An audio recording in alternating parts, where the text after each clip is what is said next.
Might be a little bit late to the party, and I know, normally when you come to somebody's big event, you want to come bearing gifts in some form or fashion, and because, yeah, it's been about 24 hours since the news dropped, normally you think that you'd come, just even with like a little food tray or something like that, something with carrots and apples, or maybe a salt lick or something like that, but you know what, hey, at least I can give her a good send-off the only way I know how to. And I know I covered the story to begin with. Oh, way back when she won a sweeping re-election effort, and she got something like a supermajority back in 2020. Oh my God, she was the most popular girl on the block, and everybody wanted to just line up and paint her as the darling of progressivism. But given the fact that yesterday she just decided to leave the Labor Party, and that's what she's in charge of, and we'll take a look here in a second if she follows through on one of her final statements. Spoiler,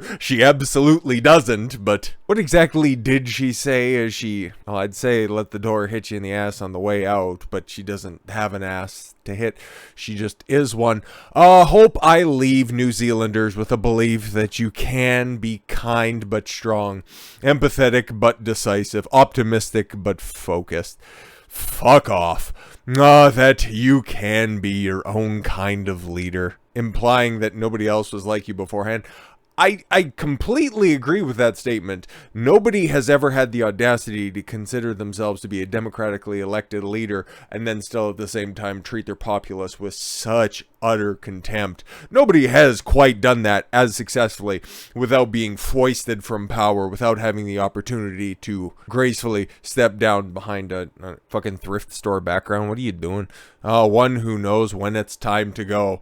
It's funny because you take a look at the new polls that are out there, and she knew exactly when to dip because she had this huge sweeping victory in 2020. But you take a look at the polls right now, and because there's a parliamentary system in New Zealand, she's the leader of the Labour Party. And it's kind of funny. I'm not entirely sure the validity of any of those polls that are right there, but you take a look at the average right now, she is firmly in third place, and because she broke so many glass ceilings, oh fuck, she couldn't be the leader of the opposition.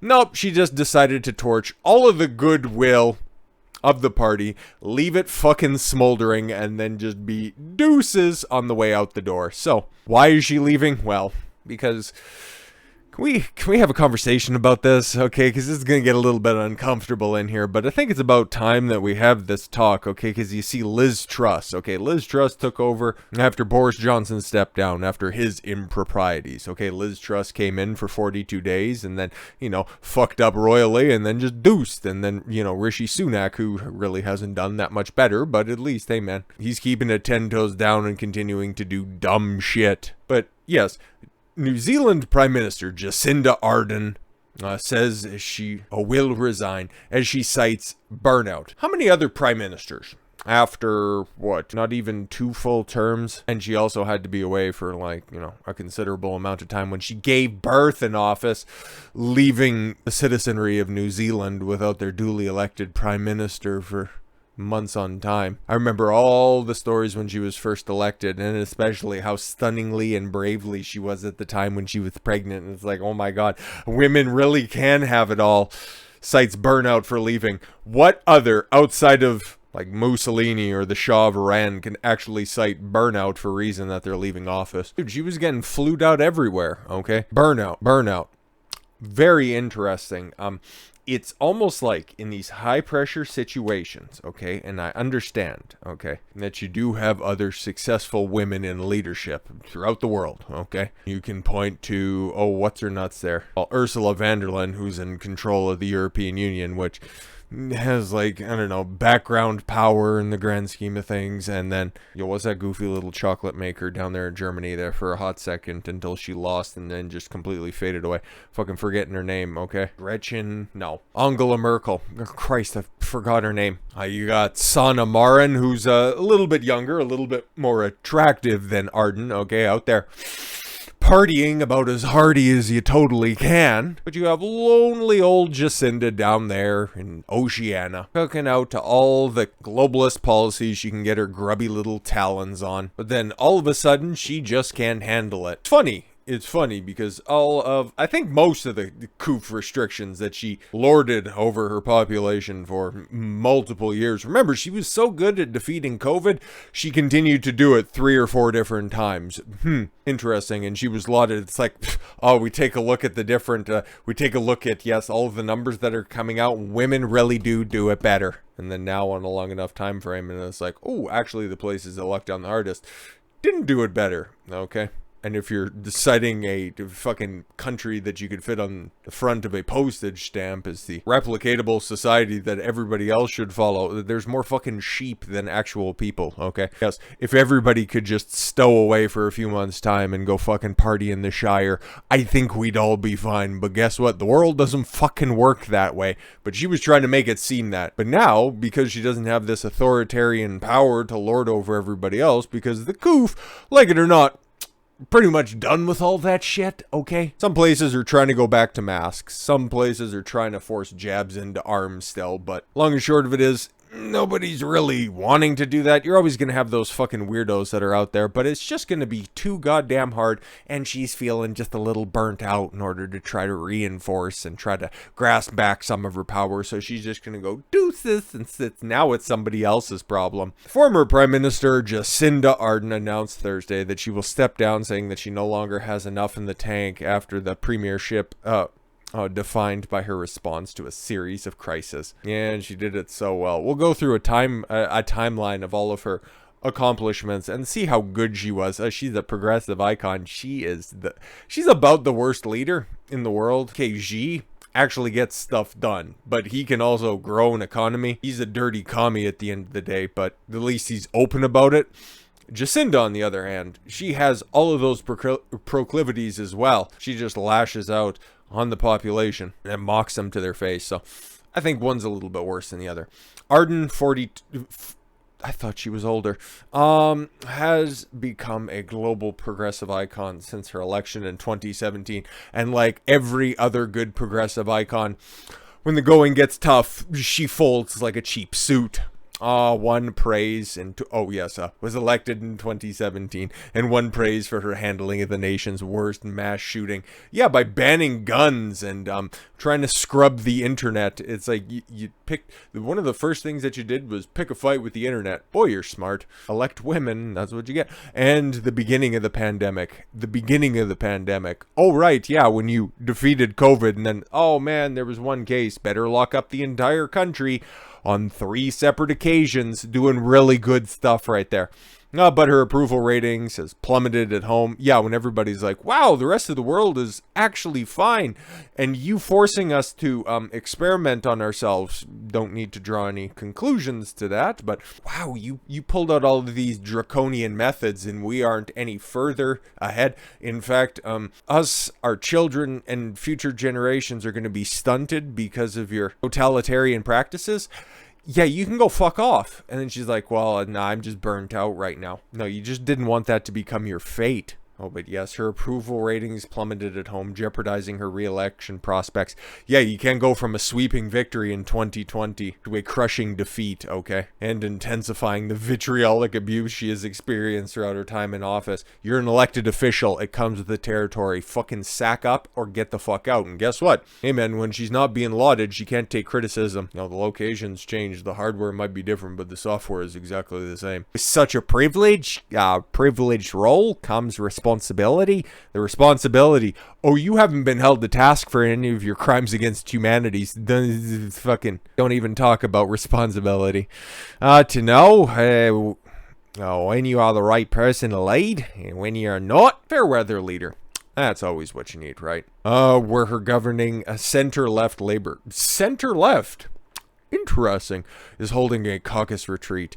I know what the job takes, and I know that I no longer have enough in the tank to do it justice. And she would resign as Prime Minister no later than February 7th and would not seek re-election to Parliament later this year. Oh yeah, I'm a new mother and I want to spend time with my kid. I don't know if she said that. Frankly, I don't fucking care. When she gave birth, she probably should have, spent some time with her kid. Maybe that would have instilled some humanity, but no, man, she had the opportunity to lord over everybody else. So we got a timeline of all of her accomplishments, and let's see what she has done, okay, during her reign in New Zealand.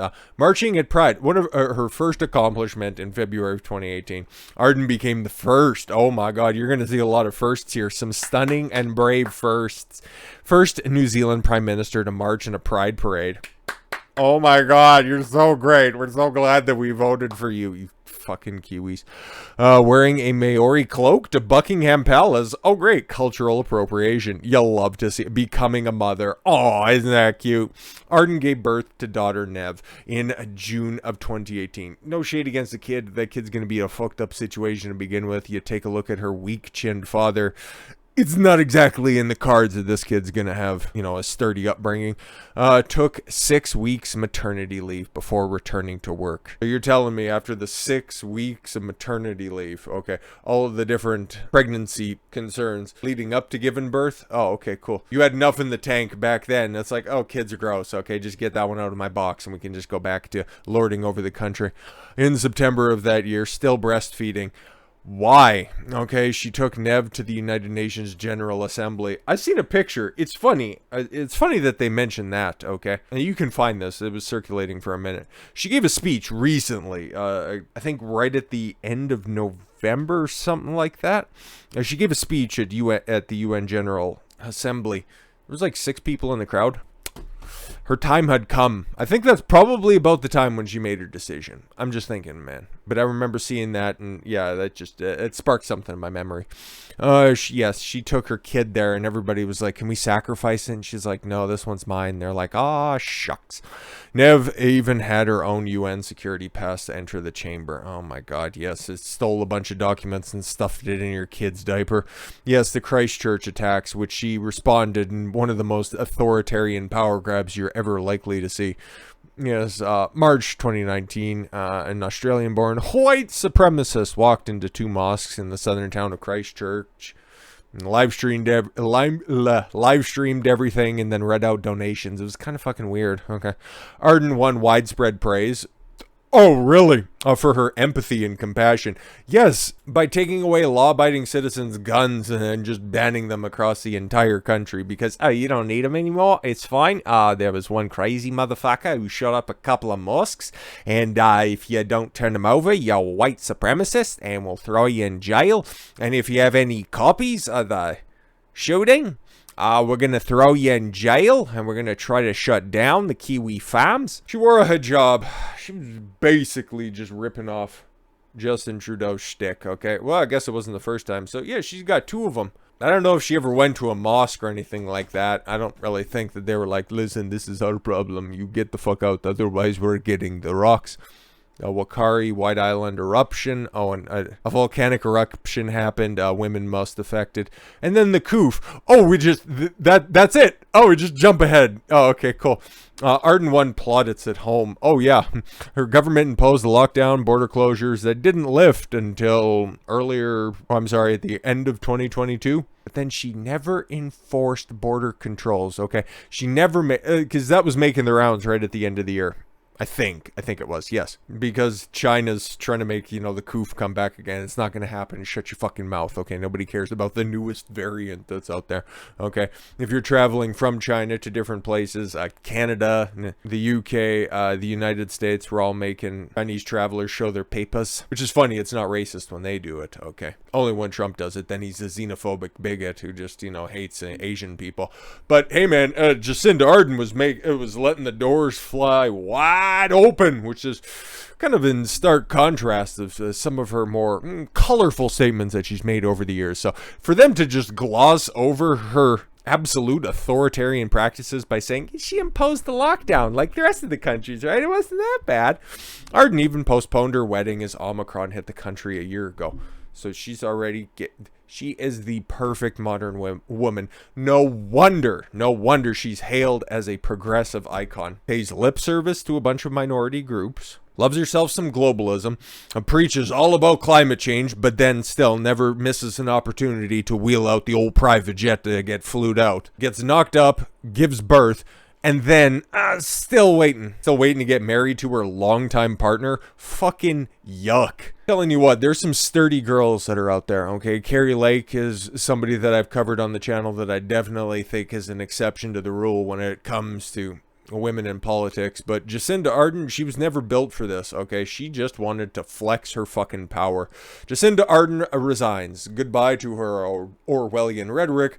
We will continue to be your single source of truth. Unless you hear it from us, it is not the truth. Remember when she said that? Boy, that sure was fucking fun. But again, hey man, I will never let her fail to remember her successes, okay? Her zero COVID policy, which she enforced successfully 3 different times. Very good stuff right there. But again, it wears on you, okay? Being a globalist, being a soft commie, fucking wears on you. Me personally, I'm taking number 2, and maybe that's what her partner fell in love with. But don't worry, after the Labour Party's crushing defeat in the upcoming election cycle, she'll have plenty of time to sit at home and wreak havoc on people on a more local sense. Good riddance, goodbye, and fuck off. Never to hear from you again, you Skeletor-looking bitch. With all that said, thank you all very much for the gift of your time. I've been Don Consuelo. I want you to follow your gut and get after it. Take care, everyone.